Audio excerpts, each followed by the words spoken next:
এই শয়তানটাকে নিশ্চয়ই আপনারা চেনেন। এই যে দেখতে পাচ্ছেন আদালত প্রাঙ্গণে নিজের সাজার কথা শুনে এভাবেই বিমর্ষ হয়ে পড়ছে একসময়ের তুমুল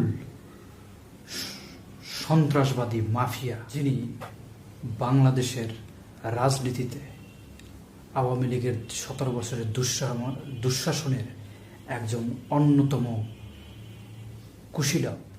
এই সেই ইনু, যিনি একসময় দেশনেত্রী বেগম খালেদা জিয়াকে নিয়ে এমন কোনো কুরুচিপূর্ণ মন্তব্য নেই যা না করতেন, যার মন্তব্যগুলো শুনলে গায়ে আগুন জ্বলে উঠত যে কোনো বিবেকবান মানুষের। তাকে আজকে এভাবেই জেলে পচে মরতে হচ্ছে এবং এভাবেই আদালতের কাঠগড়ায় নিজের শাস্তি বা সাজার খবর শুনে এভাবেই বিমর্ষ হতে হচ্ছে। এটাই প্রকৃতির বিচার, এটাই প্রকৃতির শিক্ষা। আপনি কারো প্রতি অন্যায় করলে একদিন তার হিসেব আপনাকে দিতেই হবে। ইনুদের কাছ থেকে আমাদেরকেও শিক্ষা নিতে হবে।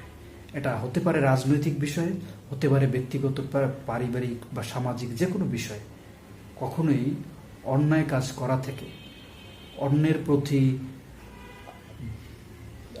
অন্যায় বা অন্যের প্রতি জুলুম করা থেকে বিরত রাখুন নিজেকে।